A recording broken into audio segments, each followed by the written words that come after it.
Hello বন্ধুরা, আমি হাফিজ বলছিলাম অস্ট্রেলিয়া থেকে।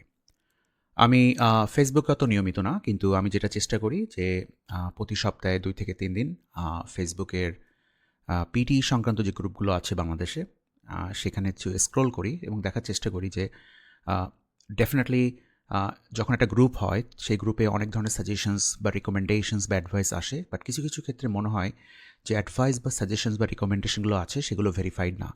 যদিও যে পারসন অ্যাডভাইস বা রিকমেন্ডেশন দেয় তারা ক্লেইম করে based on their given score card. তারা একটা স্কোর কার্ডের স্ক্রিনশট দেয়। ডেফিনিটলি তারা সেই স্কোরটা পেয়েছে বলেই দেয়।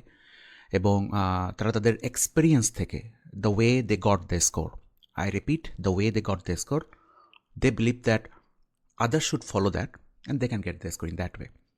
That's positive note. ডেফিনেটলি এটা একটা পজিটিভ নোট। তো আমি আজকে আপনাকে যেটা বোঝানোর চেষ্টা করব, আমি আজকে অনেকদিন পরে ফেসবুকে গ্রুপগুলোতে একটু স্ক্রল করতেছিলাম দেখার জন্য যে আহ, মানুষ আসলে কি বলতেছে পিটি একাডেমিক প্রিপারেশন নিয়ে। তো সেটার জন্যই আমি এই ভিডিওটা বানাচ্ছি। আমি মনে করি যে এই ভিডিওটা দেখলে আপনার যেটা উপকার হবে সেটা হচ্ছে আপনি একটা প্রপার প্ল্যান করতে পারবেন, that is a study plan করতে পারবেন এবং একটা ম্যাপিং করতে পারবেন। মাথায় রাখতে হবে যে এই ম্যাপিংটা এমন হয় যেন আপনি একবারই পরীক্ষা দিবেন পিটি একাডেমিতে এবং আপনি আপনার কাঙ্ক্ষিত স্কোর পাবেন। কাঙ্ক্ষিত স্কোরের ব্যাপারটা নিয়ে একটু আসি যাতে আপনার বুঝতে সুবিধা হয়। এখন আপনার এই মুহূর্তে কাঙ্ক্ষিত স্কোর হচ্ছে আমাকে যে করে হোক দেশের বাইরে পড়ালেখা করতে যেতে হবে। এখন সেই ক্ষেত্রে আপনি যে স্কোরটা চাচ্ছেন হয়তো সেই স্কোরটা হতে পারে আপনার অ্যাটলিস্ট কম্পিটেন্ট ইংলিশ হতে পারে, দ্যাট ইজ আপনার লিসনিংয়ে 47, রিডিংয়ে 48, স্পিকিংয়ে 54 এবং রাইটিংয়ে 51। অনেক ইউনিভার্সিটি বলে যে অ্যাটলিস্ট প্রত্যেকটাই 50 অ্যান্ড অ্যাবভ থাকতে হবে। এটা কিন্তু আমি বলতেছি 7ই আগস্টের পরের changes, new listening, reading, speaking এবং রাইটিংয়ের স্কোরিং ব্যাপারটা। বাট যে জিনিসটা মাথায় রাখতে হবে সেটা হচ্ছে যে আহ, যখন একটা স্টুডেন্ট বাংলাদেশ থেকে আসে, দ্যাট ইজ সে কী করতেছে, সে বাংলাদেশ থেকে একটা অন্য কান্ট্রিতে যাচ্ছে। ধরে নিলাম আমি যেহেতু অস্ট্রেলিয়াতে থাকি, আমি ধরে নিলাম বাংলাদেশ থেকে অস্ট্রেলিয়াতে আসবে। তো এই যে স্টুডেন্টটা আসবে তার মেইন গোলটা কি অস্ট্রেলিয়াতে আসার? মেইন গোলটা হচ্ছে এখানে সেটেলড হওয়া। যে আমি এখানে লেখাপড়া তো অবশ্যই করব, বাট আমি যাতে পার্মানেন্ট রেসিডেন্সি বা আমার রেসিডেন্সির পাথওয়ের জন্য এটাকে হেল্প করে। কিন্তু অধিকাংশ সময়, দ্যাট ইজ কোভিড পরবর্তী সময় দেখা গেছে যে আমাদের দেশ থেকে যে স্টুডেন্টগুলো আসে তার এন্ট্রিটা হয় হচ্ছে স্টুডেন্ট ভিসা। এখন স্টুডেন্ট ভিসা মাথায় রাখতে হবে অস্ট্রেলিয়াতে হচ্ছে এডুকেশন একটা বিজনেস সবার আগে। সো এই যে ইউনিভার্সিটি, যে ফ্যাকাল্টি, যে এত বড় ইনফ্রাস্ট্রাকচার তৈরি করা আছে, সেখানে তো আমাদের স্টুডেন্ট দরকার। তো এদের তো এটা একটা বিজনেস। তো সেক্ষেত্রে তারা ওয়েলকাম করে বিভিন্ন সাবজেক্টের। আসলে ওই সাবজেক্টগুলোতে পার্মানেন্ট রেসিডেন্সি হয় কিনা সেটা সবার আগে চেক করতে হবে এবং এইটার জন্য সবার আগে দরকার হচ্ছে মাইন্ডসেটটা। কেন বললাম? কারণ আপনি এই স্কোরটা নিয়ে অস্ট্রেলিয়াতে আসলেন এবং আপনি আপনার লেখাপড়া শুরু করলেন। আপনার বাংলাদেশ টাকা অ্যাটলিস্ট প্রথম বছরে দেখা যাচ্ছে সব কিছু মিলায় আপনার খরচ হলো 20 লাখ টাকা। এখন এই যে টাকাটা ইনভেস্ট করলেন, এটা তো একটা রিটার্ন দরকার, কিন্তু এটার কোনো রিটার্ন নেই। বিকজ আপনাকে তখন পথ দেখানো হবে যে এই সাবজেক্ট পড়ে কোনো পিআর হবে না, এই সাবজেক্ট পড়তে হবে, এই সাবজেক্ট পড়লে কোনো কাজ হবে না, এই সাবজেক্ট পড়তে হবে। সো ওই ব্যাপারটা শুরুতে যদি মাথায় রাখেন তাহলে এই জাতীয় প্রবলেম থেকে একটু হলেও নিজে সেভ করতে পারবেন। এর অর্থটা কি? এর অর্থটা হচ্ছে এই মুহূর্তে যে সেক্টরগুলোতে পিআর আসে তার মধ্যে একটা বড় সেক্টর হচ্ছে হেলথ কেয়ার অথবা আর্লি চাইল্ডহুড, মানে যেটা বাচ্চাদের লেখাপড়ানো শেখানো যেটা হয়। তো সেই ক্ষেত্রে একটা কন্ডিশন থাকে যে এই পার্টিকুলার কোর্সটা করতে গেলে আপনাকে অ্যাটলিস্ট প্রফিশিয়েন্ট ইংলিশ স্কোর পেতে হবে, যেটা আইএলসের ব্যান্ড স্কোর 7, যেটা আগে ছিল 65 ইন এইচ। বাট নতুন 7ই আগস্টের পরে আপনি খেয়াল করবেন লিসনিংয়ে সেটা 58, রিডিংয়ে সেটা 59, স্পিকিংয়ে সেটা 76 এবং রাইটিংয়ে সেটা 69। তার মানে এই স্কোরটা যদি আপনি পাওয়ার চেষ্টা করেন অ্যাটলিস্ট, তাহলে কি হবে, আপনি যখন বাংলাদেশ থেকে অস্ট্রেলিয়াতে আসবেন, আপনার ওই যে সাবজেক্ট চেঞ্জের যে রিকোয়ারমেন্ট ছিল যে আপনাকে অবশ্যই ইংলিশ ল্যাঙ্গুয়েজ টেস্টে প্রফিশিয়েন্ট ইংলিশ স্কোর রাখতে হবে, তখন আপনার টেনশন হবে না। কারণ এখানে এসে আপনি কাজ করবেন এবং অন্যান্যর সাথে এই স্কোরটা কনফার্ম করা, এটা ভেরি হার্ড, মানে খুবই খুবই টাফ। সো আমার মনে হয় যে দেশে এই মেন্টালিটি বা এই স্টাডি ম্যাপটা তৈরি করা উচিত যে অ্যাটলিস্ট আপনি যে কাজটা করবেন যে আপনি প্রফেশিয়েন্ট ইংলিশের জন্য প্রিপারেশন নেবেন। আগে বলে যে ওল্ড পিটি যেটা ছিল, মানে যেটা আগের কনসেপ্টে 7th আগস্টের আগে সেটা ছিল 65 ইন ইচ, মানে হচ্ছে 7। বাট নিউ এটা হচ্ছে লিসনিংয়ে 58, রিডিংয়ে 59 এবং স্পিকিংয়ে 76 এবং রাইটিংয়ে 69। এটা।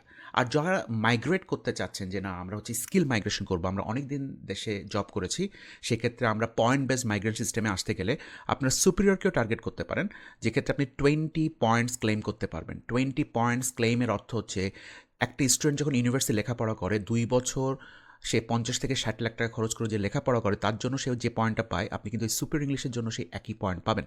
সো এটার জন্য মাইন্ডসেটটা খুব ইম্পর্টেন্ট। আগে সেটা ছিল 79 ইন ইচ, যেটা এখন লিসনিংয়ে 69 হলে আপনি এটা ক্লেম করবেন, 70 যদি রিডিংয়ে আসে, স্পিকিংয়ে যদি 88 আসে এবং রাইটিংয়ে যদি 85 আসে। এই মাইন্ডসেটটা ইম্পর্টেন্ট। কেন আমি বললাম? কারণ আপনি এই ফেসবুক গ্রুপ বা আপনার যে টিচার বা যাদের কাছ থেকে আপনি মেন্টরশিপ নিচ্ছেন তাদের মাধ্যমে হয়তো আপনি কিছু শিখতেছেন, বাট পরীক্ষার খরচ, আমি যতদূর জানি বাংলাদেশের পরীক্ষার খরচ এখন 25,000 টাকারও বেশি। এটা কিন্তু কম টাকা না, অনেক টাকা। সো আপনি যেভাবে শিখতেছেন সেখানে যদি এই একবারে স্কোরটা না পান, তার মানে আপনাকে অবশ্যই মাথায় রাখতে হবে ইটস এ লস প্রজেক্ট, কারণ শুরুতেই আপনি একটা ধোকার মধ্যে আছেন। তো এই কথাগুলো বলার অর্থ হচ্ছে, আমি আজকে যখন ফেসবুকে ছিলাম তখন আমি এই পার্টিকুলার পোস্টটা খেয়াল করলাম, দ্যাট ইজ সাইদুল ইসলাম সৌরভ। ইনি খুবই সুন্দর স্কোর পেয়েছেন, ওভারঅল 82 পেয়েছেন, ফ্যান্টাস্টিক। রাইটিংয়ে 90 পেয়েছেন, স্পিকিংয়ে 90 পেয়েছেন, বাট রিডিংয়ে 64 পেয়েছেন, listening 84। That means fantastic 3 score, যেটা উনি অবশ্যই শো করে যে উনি আসলে টপ নচ পারফর্মার এবং অনেক ভালোভাবে উনি প্রস্তুতি নিয়েছিলেন এবং সেইভাবে উনি কাজ করেছেন এবং পরীক্ষা দিয়েছেন এই মাসে, সেপ্টেম্বর মাসের 1 তারিখে।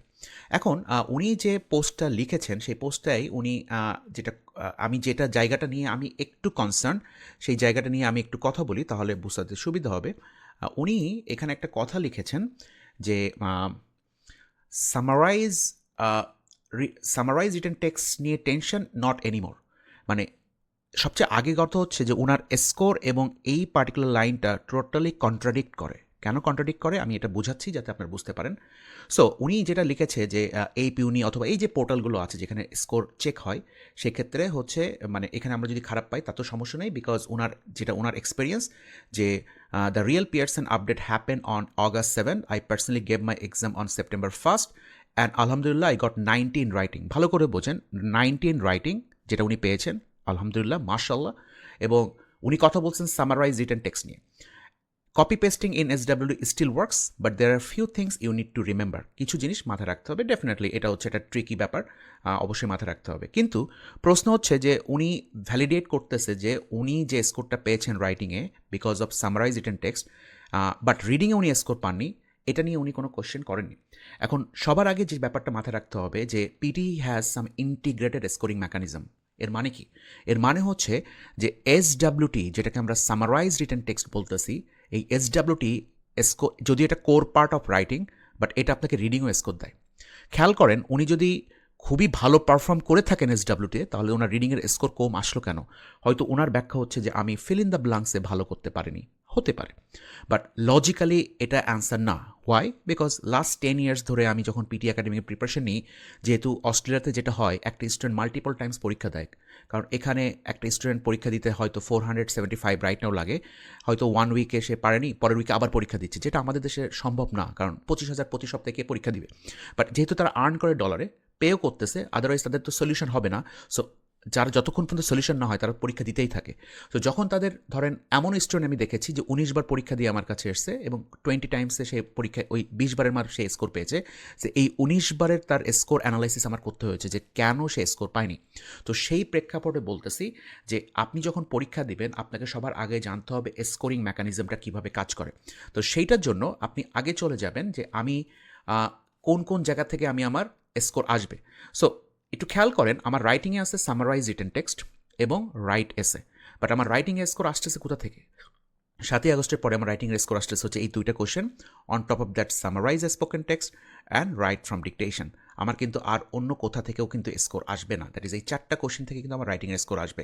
দ্যাট মিনস যদি আপনি এই 4টা জায়গায় ভালো করতে পারেন percentage, that is based on the scoring parameter, তাহলে আপনার স্কোর ভালো আসবেই। কিন্তু প্রবলেম হচ্ছে এই রিডিংয়ের স্কোরটা কিন্তু লিঙ্কড আছে সামারাইজ রিটেন টেস্টের সাথে। সো কেউ যদি বলে থাকে যে আমি রিডিংয়ে ভালো করতে পারতেছি না, এর অর্থ হচ্ছে ফিল ইন দ্য ব্ল্যাঙ্কস আমি ভালো করতে পারতেছি না, হতে পারে, বাট তার আগে সামারাইজ রিটেন টেক্সটেও তাকে চেক করতে হবে যে কেন সে ভালো করতে পারতেছে না। তো আমরা একটু স্কোরিং রিবোরিক্সে চলে যাই, দ্যাট ইজ মানে 7ই আগস্টের আগে জুলাই মাসে কিন্তু পিয়ারসন একটা স্কোরিং এনহ্যান্সমেন্ট রিপোর্ট পাঠিয়েছে যে কোন পার্টিকুলার কোশ্চেন কতটুকু কন্ট্রিবিউট করে কোন সেকশনে। তো আমরা যদি ওইটাই চাই তাহলে আমরা দেখতে পাবো, আমাদের এটা ওপেন হচ্ছে, আমরা দেখতে পাবো এই পার্টিকুলার জায়গায় যে যদি আমরা রিডিংটা একটু যাই, রিডিংয়ে যাই, খেয়াল করেন রিডিংয়ের স্কোর ক্যালকুলেশনের মধ্যে বলতেছে যে সবচেয়ে ইম্পর্টেন্ট হচ্ছে fill in the blanks drop down. এটা হচ্ছে 27.5% কন্ট্রিবিউট করে, 27.5% কন্ট্রিবিউট করে আউট অফ 100%। সো আমার যদি রিডিং স্কোর পেতে হয় তাহলে আমাকে খেয়াল করেন প্রায় অলমোস্ট 1/3 কিন্তু কন্ট্রিবিউট করতেছে এইটা, দ্যাট ইজ আমার fill in the blanks drop down, আগে যেটাকে reading and writing fill in the blanks বলা হতো, যেটা ক্লিক করবো ব্ল্যাঙ্কে 4টা অপশন আসবে। 2 নম্বরে কিন্তু সামারাইজ রিটেন টেক্সট, এটা 22.5% কন্ট্রিবিউট করে। তার মানে এটা হচ্ছে পার্ট অফ রাইটিং, বাট এটা কিন্তু সেকেন্ড হাইয়েস্ট কন্ট্রিবিউটর কোথাও রিডিং সেকশনে। সো এই ব্যাপারটা কিন্তু আপনার মাথায় রাখতে হবে। এখন এই পার্সেন্টেজগুলো আমি কোথায় পেলাম? আপনি জাস্ট সার্চ দিবেন PTE academic and IELTS concordance report, পিয়ারসনের যাবেন এবং পিয়ারসন পিটির ওয়েবসাইটে আপনি এটা পাবেন এবং সেখান থেকে আপনি এটা দেখতে পাবেন।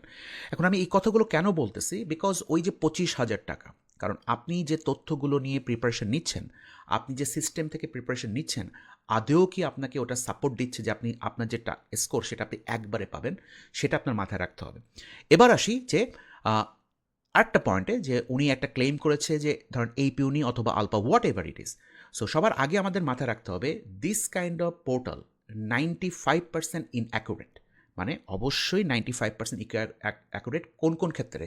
যেগুলো কোয়ালিটেটিভ অ্যাসেসমেন্ট করে, তার মানে আপনার স্পিকিং, আপনি কথা বলতেছেন, সে অ্যানালাইসিস করতেছে 95% ইনঅ্যাকুরেট, আপনি লিখতেছেন, সে অ্যাসেস করতেছে 95% ইনঅ্যাকুরেট। বাট আপনি যদি ফিল ইন দ্য ব্ল্যাঙ্কসের কথা বলেন, এখানে ইনঅ্যাকুরেসির কোনো কোয়েশ্চেনই আসে না, বিকজ এখানে উত্তর ইয়েস অর নো। আপনি যদি রাইট অ্যান্সার করেন, অনেকটা কুইজের মতো, যে বাংলাদেশের রাজধানী কি? ঢাকা। আপনি যদি কেউ চিটাগাং দেয় তাহলে এটা ভুল হবেই। সো এটা একদম স্পেসিফিক, এটাকে বলে অটো ভার্ডিক্ট। বাট আপনাকে যদি কোয়েশ্চেন করা হয় যে আপনি আপনার সম্পর্কে একটা সেন্টেন্স বলুন, এই একটা সেন্টেন্স 700 কোটি মানুষ 700 রকমভাবে বলতে পারে। So the assessment based on the real artificial intelligence with machine learning, যে মেকানিজম দরকার, যেটা $1 বিলিয়ন কনসেপ্ট, সেটা আসলে এই জাতীয় কোচিং যদি নেক্সট 100 ইয়ার্স ধরেও যদি গবেষণা করে তাও করতে পারবে না, because of they don't have that fund. সম্ভবই না, এটা ফিজিবলই না। সো সেক্ষেত্রে আমাদের যেটা মাথায় রাখতে হবে যে qualitative assessment. What does it mean? আমাদের স্পিকিংয়ের যে 6টা আইটেম, ভালো করে বলি 6টা আইটেম বলবো না, 5টা আইটেম বলতে পারি, বিকজ রিপিট সেন্টেন্স হচ্ছে এক্স্যাক্টলি আপনাকে সেটাই বলতে হবে। But read aloud, describe image, retell lectures, answer short কোয়েশ্চেনটাও আমি ধরবো না, সামারাইজ গ্রুপ ডিসকাশন এবং রেসপন্ড টু সিচুয়েশন। এক্ষেত্রে এই 5টা কোয়েশ্চেনটাকে আপনাকে অবশ্যই ম্যানুয়াল অ্যাসেসমেন্ট করতে হবে। আপনি কোনোভাবে এই জাতীয় পোর্টালের উপর ডিপেন্ড করতে পারবেন না। সেকেন্ড হচ্ছে, এটা গেল স্পিকিংয়ের সাথে সম্পর্ক। এবার রাইটিংয়ে সামারাইজ রিটেন টেক্সট এবং রাইট এসে এবং সামারাইজ স্পোকেন টেক্সট আপনাকে ম্যানুয়াল অ্যাসেসমেন্ট করতে হবে, বিকজ দিস দ্য ওয়ে আপনার এই জাতীয় পোর্টালগুলো অ্যাসেস করে, that is total wrong way. হ্যাঁ, আপনাকে একটা স্কোর দিচ্ছে, এই স্কোরটা অনেকটা এমন যে আপনার মোবাইলে একটা হচ্ছে অ্যাপস আছে আপনার ব্লাড প্রেশার মেজার করার মতো, আপনি কি ওইটার উপর ট্রাস্ট করতে পারবেন? পারবেন না। আপনাকে ডক্টরের কাছে গিয়ে ব্লাড প্রেশার টেস্ট করতে হবে, বাট সামহাও হয়তো আপনাকে কোনো একটা ইন্ডিকেটর দিয়ে হেল্প করতে পারতেছে। সো সবার আগে মাথায় রাখতে হবে ভয় পাওয়ারও কিছু নেই, আবার মানে হ্যাপি হওয়ারও কিছু নেই। আমাকে আগে জানতে হবে লজিক্যাল অ্যাপ্রোচ। এখন এই লজিক্যাল অ্যাপ্রোচে যদি যাই, তাহলে এবার আসি স্কোর। যে 2025 সালে জুলাই মাসে যে স্কোরিং গাইডটা আপডেট হয়েছে, আপনার যদি পিটি স্কোর গাইড নিয়ে সার্চ দেন তাহলে পেয়ে যাবেন পিয়ারসন পিটি। সেখানে যদি যান তাহলে খেয়াল করবেন যে এই স্কোর গাইডের মধ্যে আমি যদি একটু আসি, তাহলে স্কোর গাইডটা ওপেন হচ্ছে, তখন আপনি দেখতে পাবেন। স্কোর গাইডে দেখেন আমি চলে যাব হচ্ছে সামারাইজ রিটেন টেক্সট। এখন স্কোর গাইডটা আপনি কোথায় পাবেন? আপনি যদি স্কোর গাইড, আমি যদি এখানে ক্লিক করি, আপনি হচ্ছে এই স্কোর গাইডটা পেয়ে যাবেন হচ্ছে আপনার পিয়ারসন সাইডেই পেয়ে যাবেন। এটা হচ্ছে একটা পিডিএফ, দেখেন এই যে পিটি স্কোর গাইড চলে আসছে, এটা হচ্ছে আমি ডাউনলোড করলাম এক্ষুনি, এই জন্য চলে আসছে। এরকম অ্যাভেলেবেল, আপনি এটা পেয়ে যাবেন। সো আমরা যদি এখন স্কোর গাইডটা আসি, স্কোর গাইডটাই আমরা কোথায় আসবো? Summarise written text. আমি ক্লিক করলাম আমার সামারাইজ রিটেন টেক্সট। এখন আমি সামারাইজ রিটেন টেক্সটের স্কোর গাইডে দেখলাম যে সামারাইজ রিটেন টেক্সট কতটুকু কন্ট্রিবিউট করে। পরীক্ষা আমার 2টা আসবে এবং আমাকে রিডিংয়ে 22.5% কন্ট্রিবিউট করবে এবং রাইটিংয়ে 27.7% কন্ট্রিবিউট করে। হেভিলি মানে কী বলবো, top priority question right now. এখন আমি চলে আসি যে এর স্কোর কন্ট্রিবিউটরের মধ্যে প্রথম যেটা, সেটা হচ্ছে কন্টেন্ট। সেখানে স্কোর আসছে হচ্ছে 4, ম্যাক্সিমাম মার্কস 4। তার মানে আগে ছিল কন্টেন্টে ম্যাক্সিমাম 2, এখন সেটা হচ্ছে 4, মানে 7ই আগস্টের পরে এটা 4 হয়েছে। বাকিগুলো সিমিলার আছে, দ্যাট ইজ আপনার ফর্মে আপনি পাবেন 1, এখনও 1, গ্রামারে আপনি পাবেন 2, এখনও 2, এবং আপনি ভোকাবুলারিতে পাবেন 2, এখনও 2, এবং স্পেলিং যেহেতু আপনার সামনেই টেক্সট আছে, স্পেলিং কোনো স্কোর নেই। সো আগে ছিল যেটা 7, এখন সেটা হয়েছে 9। সো দ্যাট মিনস এটা খুবই ইম্পর্টেন্ট জিনিস। এখন আমি কথাটা কেন বললাম, কারণ আপনি যদি এই পিউনিতে যান, সো আমি একটু এই পিউনিতে যাই, তাতে আপনার বুঝতে সুবিধা হবে, তাহলে আপনার দেখতেও সুবিধা হবে। তো আমরা একটা এই পিউনির একটা প্র্যাকটিস পোর্টালে গেলাম এবং এই ক্ষেত্রে আমরা কি করলাম, এই যে এই পার্সেন্টটা খেয়াল করেন, আমি কিন্তু আপনার ডেটটাও দেখাচ্ছি। উনি স্কোর পেয়েছেন 1 সেপ্টেম্বর, আর এই স্টুডেন্টটা প্র্যাকটিস করেছে 8 সেপ্টেম্বর, এটা 2025 সেপ্টেম্বর 8 তারিখে, এবং সে গিয়েছে 4.5/7। কোয়েশ্চেন হচ্ছে যে এটা তো হওয়া উচিত 9-এর মধ্যে। আমি যদি এখানে স্কোর ইনফো দিই, তাহলে এইটা যে কন্টেন্টের মার্ক তো এখন 4, নট 2। তার মানে কি এই সিস্টেমটাই তো আপগ্রেড না, মানে এই system on top of that যে প্যারামিটারে এই সিস্টেম চেক করতেছে আসলেই তার রিডিংয়ের স্কোর কত আসতেছে, এখানে কি কোনোটাই হচ্ছে ভিজিবল? নো। কারণ আমাকে মাথায় রাখতে হবে, আমি যেভাবে প্রস্তুতি নিব, আমাকে মাথায় রাখতে হবে যে আমি যেভাবে সামারাইজ রিটেন টেক্সট লিখতেছি, আমি রাইটিংয়ে কত পাচ্ছি এবং আমার রিডিংয়ে কত আসতেছে, that is very much important. Otherwise আমি যদি জাস্ট কপি পেস্ট করলাম এবং আমি একটা রাইটিং স্কোর আসলো, that doesn't make sense. Why it doesn't make sense? এর একটা বড় ব্যাপার হচ্ছে, আপনি জানেন যে আপনি ফর্ম, মানে আপনি যদি মিনিমাম 5 থেকে 75 ওয়ার্ডের মধ্যে একটা ফুল স্টপের মধ্যে লেখেন, তাহলে আপনি পাচ্ছেন হচ্ছে 1। এটা হচ্ছে 1, দ্যাট ইজ আপনার মিনিমাম 5, ম্যাক্সিমাম 75 মধ্যে 1 ফুল স্টপে লিখতে হবে। তার মানে এটা আপনি পাচ্ছেন 1 তো কনফার্ম, দ্যাট ইজ ফর্মে আপনার স্কোর আসছে। গ্রামার যদি কোনো ভুল না হয় আপনি 2/2 পাবেন। এখন যখন আপনি কপি পেস্ট করবেন, আসলেই তো ওই প্যারাগ্রাফের মধ্যে থেকে ডিট্টো, মানে that is exactly copy paste করতেছেন, আপনার গ্রামারে ভুল হওয়ার কথা না। তার মানে আপনি এই 2ও পাচ্ছেন, দ্যাট ইজ লজিক্যালি 3 আপনি পাচ্ছেন। না, কোয়েশ্চেন হচ্ছে হোয়াট ইজ ভোক্যাবুলারি? ভোক্যাবুলারি মানে হচ্ছে যে কন্টেন্ট দরকার সেই কন্টেন্ট আপনি গ্র্যাব করতেছেন কিনা। অন টপ অফ দ্যাট কন্টেন্টে যে স্কোর, যেহেতু ফিল্টার প্রথমে আসবে, পিয়ারসন বলছে যে প্রথমে আমি কন্টেন্টকে ফিল্টার করব, কন্টেন্টে যদি 0 আসে তাহলে ওভারঅল স্কোর 0 আসবে। তার মানে এই কন্টেন্টের সাথে ভোক্যাবের একটা বড় সম্পর্ক আছে। তো এই জায়গাটায় যদি স্কোর না পেয়ে আপনি যে 3 মার্কের জন্য, দ্যাট ইজ ফর্মের 1 এবং গ্রামারের 2 মার্কের জন্য যদি আপনি এটাকে কোনো মেথড বা স্ট্র্যাটেজি বলা হয়, তাহলে এটা রং। সো আপনাকে জানতে হবে যে আমি কন্টেন্টে ম্যাক্সিমাইজ করবো কী করে, দ্যাট ইজ 4/4 কীভাবে পাই, এবং ভোক্যাবে 2/2 কীভাবে পাবো। এই যে 6 মার্ক, যেটা হচ্ছে মেজর কন্ট্রিবিউটর, এবং কন্টেন্টের সাথে লিঙ্কই হচ্ছে রিডিংয়ের, বিকজ রিডিংয়ের স্কোর আসতেছে আপনার রিডিং স্কিলের উপরে, যে আপনি কীভাবে পড়লেন এবং সেখান থেকে আপনি কীভাবে বের করতে পারলেন, এবং সেটাকে আপনি সামারাইজ রিটেন টেক্সটের 5 to 75 ওয়ার্ডসের মধ্যে নিয়ে আসতে পারতেছেন। So that is the main thing.